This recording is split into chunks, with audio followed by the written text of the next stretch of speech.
A drought will exacerbate the international computer chip shortage. Let's have a look. Hello everyone, Florian.heise here, and welcome to another episode of HeiseSays.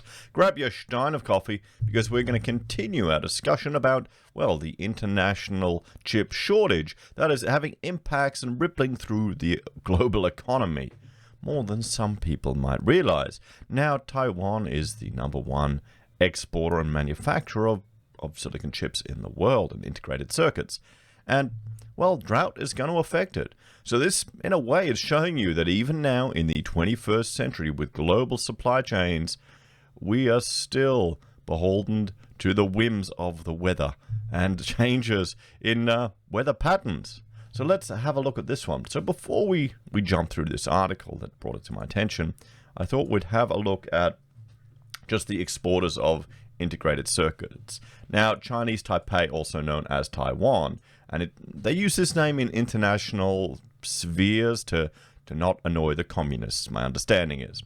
So they're exporting 18.5% of all integrated circuits. Then, of course, you've got China, South Korea, even the US are up there, Malaysia, Singapore. It's interesting discussions about potentially bringing a sector like this to Australia. Just imagine the outcry for all the people you'd have to bring over, all the immigrants you'd have to encourage and incentivize to come to Australia to settle here, just so we got the knowledge and the technology. Anyway, so here are the biggest importers. Hong Kong, unsurprising. China, unsurprising.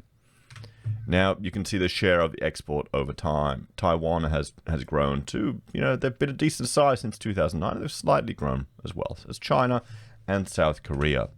And these are the net world trades, the countries that exported. No surprises really here. I don't know what's going on with some of these African countries. Maybe stuff's arriving and it's getting distributed to other parts of Africa. That could explain it.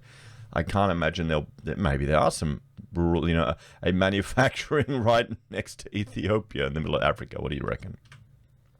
Now, the issue that we'll be discussing is water, the drought and water supply. They're cutting off access, or they're curbing water provisions for some of these chip hubs.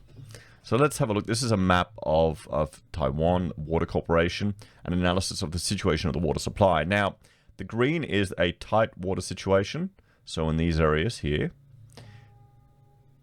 Yellow is a reduced water pressure, so their water pressure is down. Orange is lower the water supply quantities. Where can we see that? We can't really see that anywhere.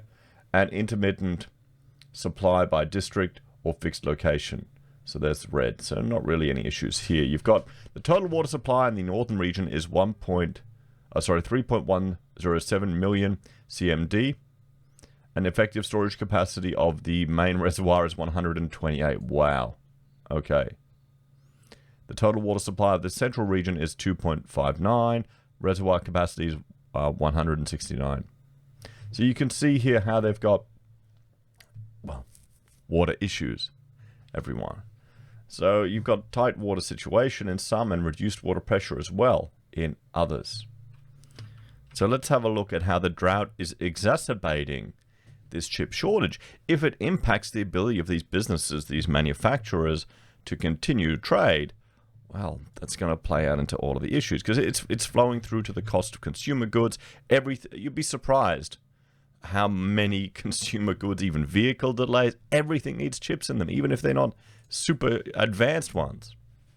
Taiwan will tighten curbs on the use of water from June 1 in the major chip-making hubs of Hsinchu and Xizang as it battles an island-wide drought. If there is no significant rainfall by then, the government said on Wednesday. Describing the drought as the worst in the island's history, the economic minister said in the absence of rain, it would raise the drought alerts level to its highest, requiring companies in the two science parks to cut water consumption by 17%. We need to further tighten water use restrictions in response in advance of a scenario when rainfall from the plume rain is falling short of expectations, the minister said in a statement referring to the late spring rainy season. Reservoirs in the island's central and south regions were at below 5% of capacity, the ministry said, adding that it is in its drastic efforts to add supply, it has turned to about 160 wells and seawater desalination plants. The world's largest contract chip maker, Taiwan Semiconductor Manufacturing Co., has factories in both Hsinchu and Zhejiang. The chip giant told Reuters it has seen no impact on production and will continue to trim its water use and buy supplies from tanker trucks for some foundries. Another chip manufacturer, United Microelectronics Corp., said it had adopted numerous water-saving measures. There is no impact to production, it added.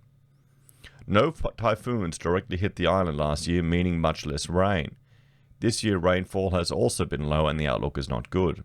Technology companies have long complained about tight water supplies, which became more acute after factories expanded production following the Sino-US trade war.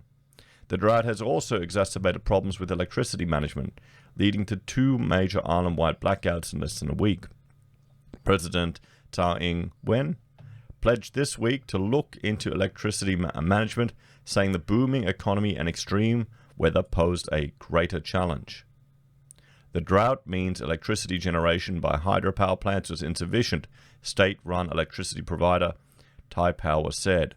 Well, there you go, everyone. There's another thing. Even hydro isn't without its potential inability to generate power. This just shows you the risk of all of these renewables, even hydropower. There you go. There you go. So water and power shortages in Taiwan, blackouts across the country, drought, not enough rainfall, but it still hasn't impacted manufacturing. So we'll have to see if this flows through or if the manufacturers are not worried about it. But I mean, power, of course it's going to take a hit if they're starting to desalinate water around the island. And if we jump over here, we can see, once again, we can have a look, just showing you the situation for the water in the country there. So what's the solution, really? Well, I think the lesson from this, the solution obviously is going to be increase their ability to store water long term, increase power generation without dependency on renewables that are at the whims of the environment. And remember that even in the 21st century, droughts can still impact humanity. We may be a global civilization with trade all around the world, where you can still get products produced from the other side of the world, foodstuffs delivered fresh and safely for you to pick up at your local market. But droughts can still have an impact, guys. As always, thank you for watching. Please like, share, and subscribe to the channel. If you're a fan and enjoy the content I create here, there are a few ways you can support us. You can join us on YouTube or Patreon. You can sign up for SelfWealth or Stake, where if you sign up for SelfWealth, we each get 5 free share trades. And where you fund an account for Stake, we each get 1 free share. You can buy our merch from HeiseSays. We hand make our own pocket squares. You can use our affiliate links at Amazon, eBay, Independent Reserve, or AussieBroadband. Or you can support us using Gold Pass or PayPal. Take care, everyone. Have a great day, and I'll see you in the next episode. Bye for now.